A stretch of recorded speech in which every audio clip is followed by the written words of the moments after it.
Hey team, I'm going to tell you about the first time I bought a marijuana.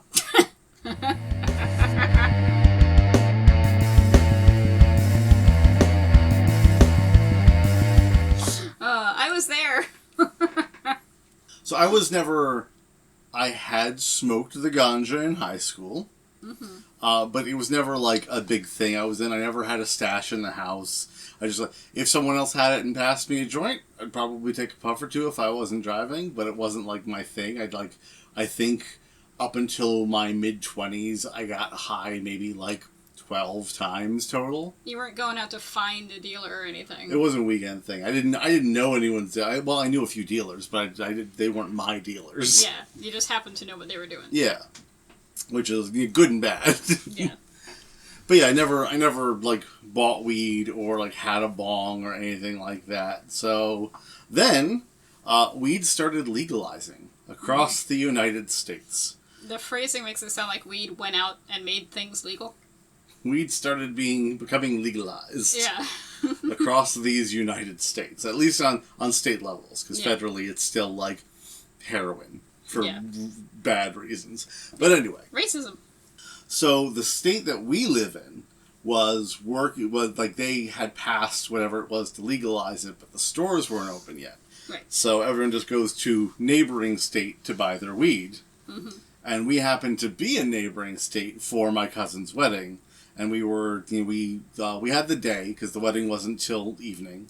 So in the morning we went to a town that we wanted to just pop around and like visit museums and shops in, and there was a dispensary, and I was like, I could get myself something and partake since we're not driving for the rest of the weekend. The dispensary like has a big sign like Salt Life Dispensary or whatever the hell it was because it was coastal. Right. And I walk in, it's just this little, like, the man at a kiosk, and I'm just like, do I buy my marijuana from you? And he laughed and said, no, I just do. I'm security, I'll let you in. I'm just like, oh, there's more store, okay. But you had to show them your ID, and I don't remember if it was, like, broken or, like... So my ID at that point, because of the way it sits in my wallet, it cracks in half eventually. Yeah. It gets brittle. Yeah. But they decided to check if legally they could accept a broken ID. Which is very funny to me, because, like, you can see what it is. And even, like, because of the misogyny in the world, and especially in United States culture, I still have to carry around my old ID With your old last name. With my old last name. Because, like, there's stuff people will be like, that's not your last name on these documents. I'll be like, I got married. Here's the ID to prove that I got married. Mm-hmm. This isn't, like, this happens with women all the time, and you just don't have an avenue for men to go through the same process for whatever reason. Right. Like, you understand that women change their last name, but when a man does, you're just like, I need to see some proof of that. Yeah. So, yeah, they do the scan my ID, and he hands it to the back, and he's like, enjoy. We walk in, and there's, like, the lines that you get in, and you get up to the front counter, and you say what you want, and then I'm just like, and basically I'm just like, I would like a marijuana that makes me relaxed but not tired. Mm-hmm.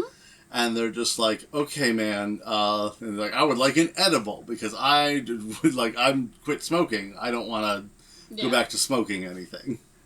Yeah, you effectively did say, one weed, please. Yes, I was an adorable, fresh-faced child. In your 30s? In my 30s, just being like, I've never bought a marijuana before. And everyone was super like oh, because I'm like, people look at me and they don't assume that's the case because I'm covered in tattoos. I got the piercings. Mm-hmm. I look like a guy who has partaken, like often and frequently. But it's just like it's a rare thing. Like even now it's legal in my state. I go to the dispensary. I spend like $100 and it lasts me more than a year. Yeah, you're taking like a quarter of a thing. Yeah, I get a 10 milligram edible and I cut it into quarters because I just microdose it. I just need to chill a little bit sometimes, but I don't want to be high. Like, I don't want to be super high. There was that chocolate bar once. Yeah, that was the chocolate bar in transit. It melted, and so we refroze it, but it messed up the dispersal Yeah, of the THC. dosing. Because Yeah. sometimes I'd eat like a quarter of the bar and I'd be like, I got nothing. And another time, I basically like put some shavings on some ice cream and I was high.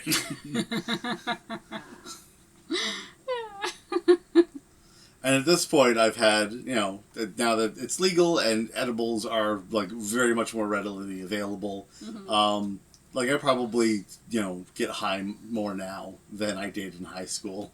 Yeah. But it's still like maybe once a month. Yeah. It's not a lot. No.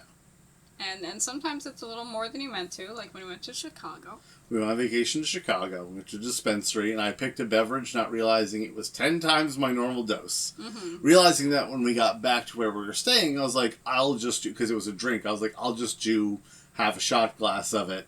So it's like more akin to what I'm used to. But apparently that was still like double my normal dose, because I was high for the next 20 hours. Yeah. I Poor was thing. unfunctionally high. I was just laying and losing time, and we were Yeah. watching TV with people, and I'd blink and it'd be like a show later, and I'd very upset that I just didn't retain any memories. Yeah, you had your head on my lap and you looked up at me all sad and said, I don't want to be high anymore.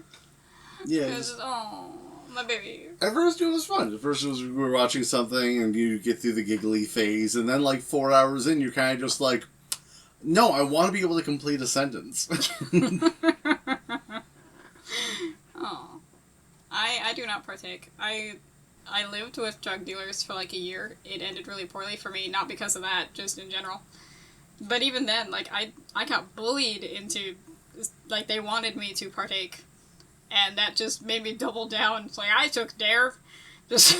There's like a bit of that vegetarian thing where if someone is partaking and you are not, they're like, you think you're better than me? Yeah, it's like, And it's just like, no, it's just not my thing. It's fine. I don't care what you do. Just live your life. Yeah. It's fine.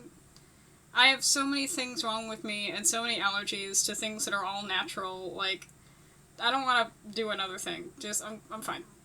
Would I probably be happier if I got high? Yes. Would I wind up doing that all of the time? Also, yes. Like, I don't need that. I'm fine.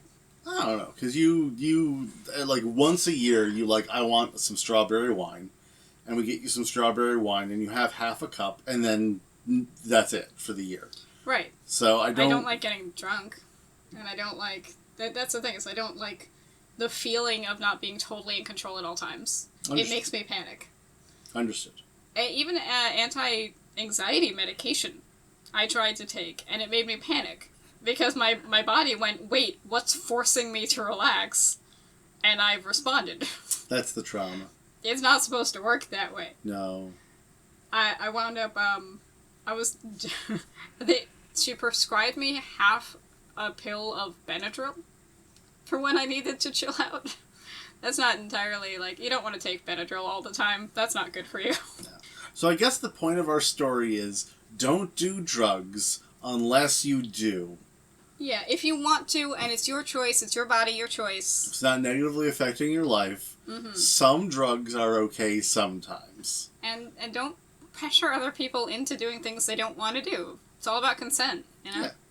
If you want to, you can walk into the weed store and make an embarrassment of yourself by not knowing how to buy weed in your 30s. And be safe. If everything else can be weird, everything else can be embarrassing, whatever, all that matters is be safe. All right, that's a much more nuanced PSA than I got when I was a child. Rock on! Rock on.